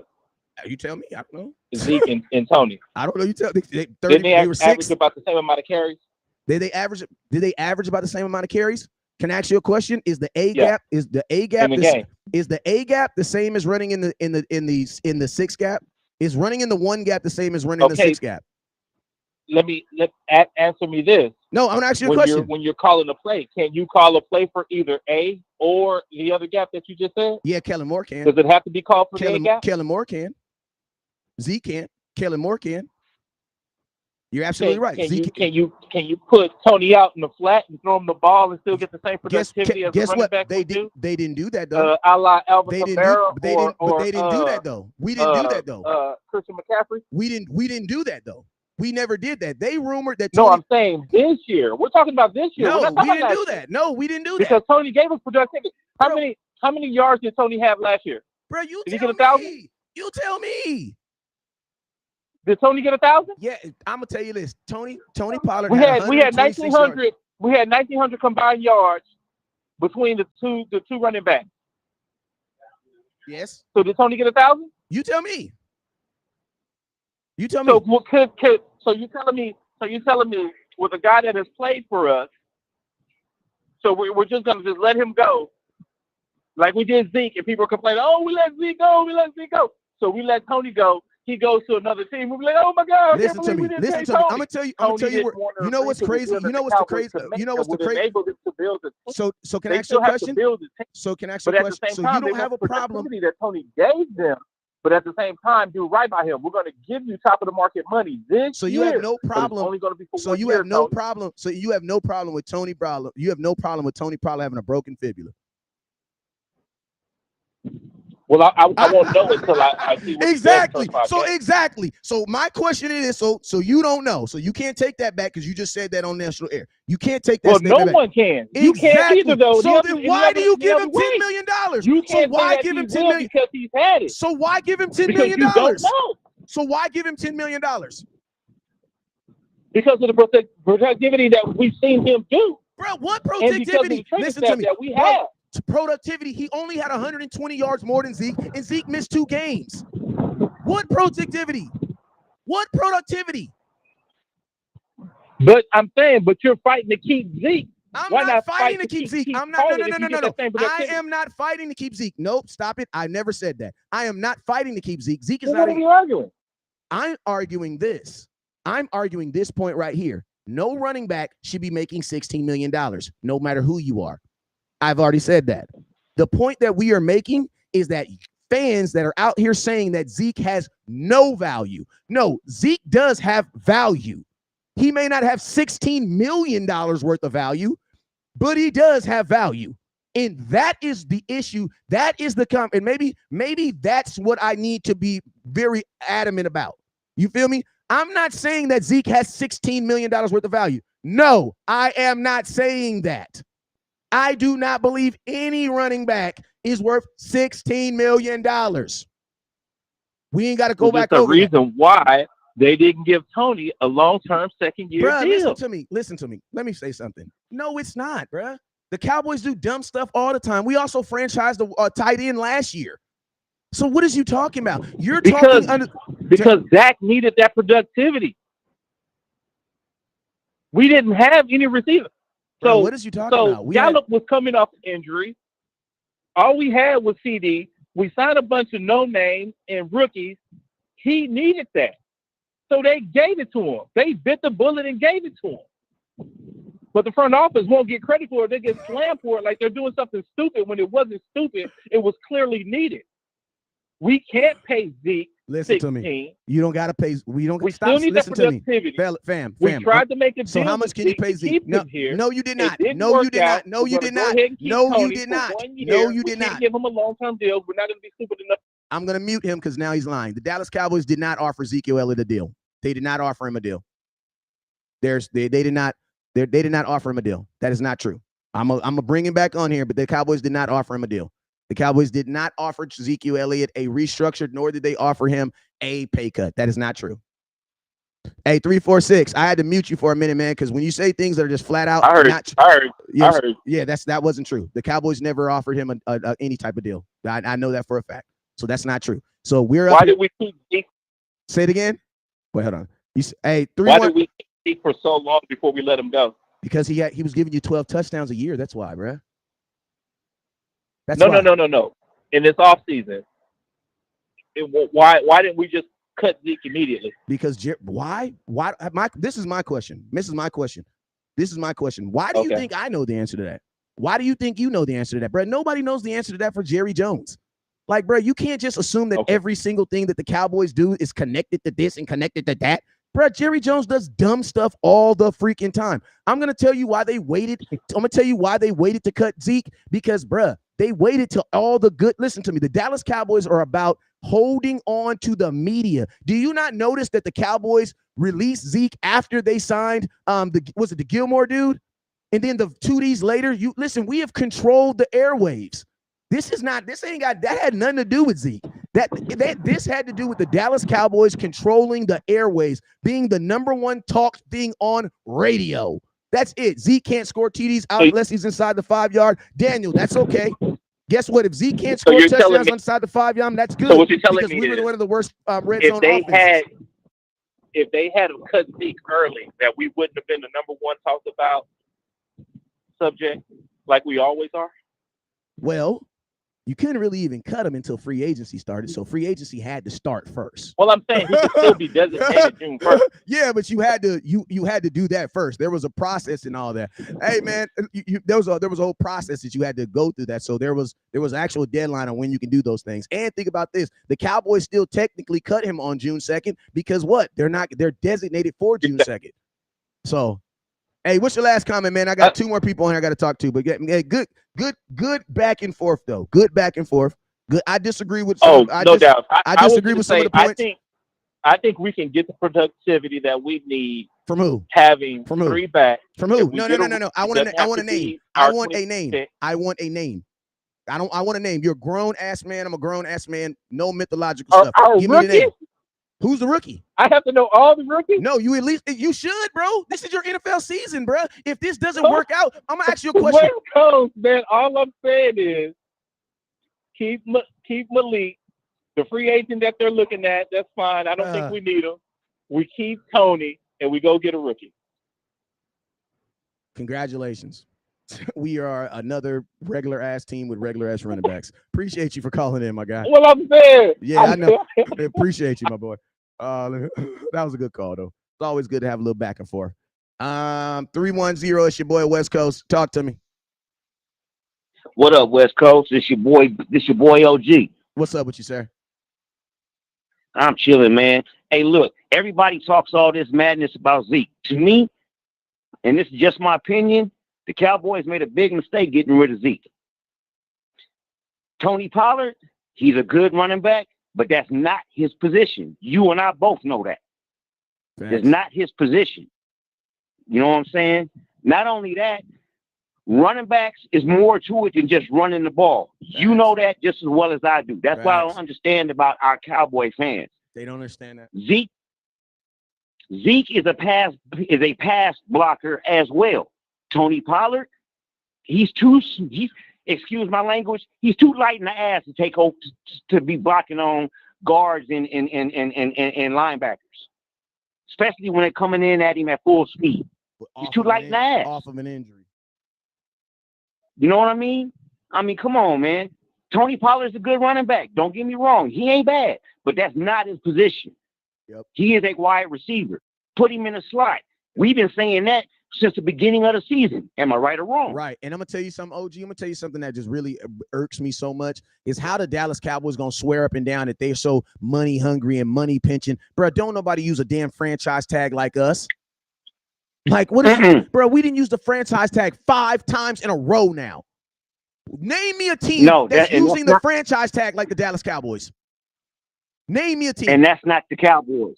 That's not Cowboys. That's Jerry. That's not our football, bro. I know it. That's not Jerry. I mean, think about it. Looking at the Cowboy history, and I've been watching the Cowboys since I was 7 years old. Looking at their history, Go ahead. it has always been pound the ball, play action pass, then pass. It has always been that. Thank you, Kellen Rush, for screwing that up and messing with all the Cowboy fans' heads with the way he ran that offense. Yeah. It has been a proven fact that every time we run the ball, we can't be dealt with. Am I right or wrong? Right. You know what I'm saying? So if everybody would just sit back, you know what I'm saying, and pay attention not only to the games, but to what the organization is doing, because I really don't like what they're doing right now. But what the organization is doing, you know what I'm saying, is screwing with our heads. And like you said, they're playing with the media, and the media is putting all this shit out of here, and then they turn around and Jerry does this. Now you're thinking, oh my God, I didn't know Jerry was doing that. Or they're going to continue to hate on him like they hate on Dak, like they always hated on Zeke. Yeah. Like they hate on CeeDee Lamb after they got rid of Amari Cooper, which to me was another big mistake. Yeah. And I'm going to tell y'all something real quick. If you don't believe there's a difference, Zeke is listed at 229 pounds. Tony Pollard is listed at 209. That is a difference of 20 freaking pounds, bro. And you're going to tell me they do the same thing. And that makes a lot of difference on that football field. Like, and you listen to me, I'll be butthurt over Zeke being injured. I don't mind. I don't mind. Like, I don't mind I don't y'all. mind either. I don't mind y'all making fun of me because I'm talking about Ezekiel Elliott. Like, because I'm the same guy that got to run the damn ball hats, and I was right about that. See, I'm gonna tell you in life, a lot of times you be right in life, but you just gotta wait. I'm gonna be right about this, just like I was right about James Washington, like I was right about Amari Cooper, like I was right about Amari Cooper. I mean, James Washington, a couple other. Like I was right about Tony Pollard in the beginning. You feel me? I'm gonna be right. You was right about Dez Bryant. Right about You Dez was right Bryant. about Dez I Bryant. was right about Donovan Wilson. Like, you know what I'm saying? I'm gonna be right, but guess what? It's just gonna take about a year. All I hope is for all y'all folks that's crucifying me now. You ain't gotta inbox me and tell me I'm happy. Hey, West Coast, my bad. I apologize. You were right. You ain't gotta do that. All I just need to do is I need you to come back here and just jump on that ball. He says you was wrong about Pollard. No, I ain't. Tony Pollard's not a running back. He's not a running back. He's not. He's not an NFL no, running back. He's not. And he proved that. And he proved that all season long. Yep. Tony Pollard is not an NFL running back. Can he be? Listen to me. Tony Pollard does the same thing CeeDee Lamb does in the backfield when he gets an open lane. He runs really fast. That's it. Mm-hmm. Go look at what CeeDee Lamb is averaging as a running back. CeeDee Lamb's averaging like 8 yards, bruh. Anybody can run through open lanes, bruh. Anybody can do that. But I'm telling you, he's not a starting running back in the NFL. I don't care what. No, he's not. You know what I'm saying? No, he's not. Kansas City City coming had a off regular of a team with a broken regular fibula. running back. There's no way in the world he'll be up to par like he was before he broke that fibula. I played football in high school and in college. Yes. You played football in high school and college. You probably played for the that's right up under the NFL, semi-pro. You probably did that. And during the times that you played, just like I played in high school and college, you see injuries like that. And when you see injuries like that, you never see the production after the injury. Production slows down. And people don't understand that. Yeah, and I'm going to tell you this right here. Kansas City's running back has been a running back all his life. You know what I'm saying? So Tony Pollard is a guy who's been a running back 4 years. Hey, OG, I got to go pick my kids up from school, man, so I got to get up out of here. But hey, man, this has been it's good talking to you, bro. This is great. This has been a great conversation. This has been a great conversation. Listen to me, man. Listen, I just want you guys to all remember where you are, because a lot of times when the Cowboys do this dumb stuff, you guys just like to glaze over it and come back and watch my content. But I don't need y'all to do that this year. When it's proven that West Coast was right about this, I need you to change the way you think. Buy a run the damn ball hat and change the way you think. Because I'm gonna tell you this right now. Tony Pollard right here, this gonna blow up in our face, bro.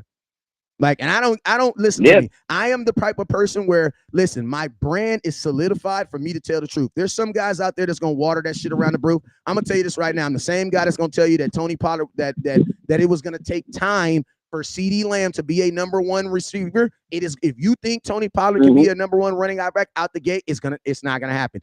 You need time. So Tony Pollard was not a starting running back in college. No, I think we need a veteran running back. I think we need to get a veteran running back, not no rookie, a vet. Listen to me. I think we need to get a vet. Lord Juno said, so Tony Pollard just started playing running back in college? No. Tony Pollard started playing running back in the NFL. Tony Pollard listen to me. Tony Pollard caught more passes than rushes in college. Tony Pollard look at that. He has more receiving catches and more receiving yards than he actually has rushing yards. What would that make him? A wide receiver. Like what? Tony Pollard changed to a running back at the NFL scouting combine. That's a fact. That's a fact. You guys want to know why Tony Pollard? Hey, West Coast. I really got. I actually believe that we need a veteran running back. Ain't no good ones. Pick up a vet. Best one is Zeke. The best one is Zeke. But since we got rid of him like idiots, we need to get a vet. That's my opinion. We need a vet. All right, my guy. Hey, I appreciate you for calling. I'm about to get up out of here, man, so I can go get my. Go get them chilling. Hey, listen, a running back that can catch typically is a running back that can't block. So I don't care about that. You know what I'm saying? I need an actual running back. We don't need a running back that can catch right now. We need an actual running back. Appreciate you for calling in, OG. That's what I said. All right, man. All right, y'all. So I'm out of here, my boy. I'm out of here since West Coast TP declared at the senior. Yeah, TP turned himself into a running back at the Senior Bowl. That's a fact. Like, that's a documented fact. He turned himself into a running back at the Senior Bowl. All right, I'm out of here, man. I appreciate everybody for tuning in. He says that's the system these days. Most running backs have to catch the ball nowadays. It's not the 90s. Lord Juno, that's not true because Derrick Henry don't catch nothing. He don't catch nothing. Derrick Henry don't catch nothing, and nobody has a problem with it. All right, so yeah, we out of here. You guys already know what it is. Never look down because stars up. Peace.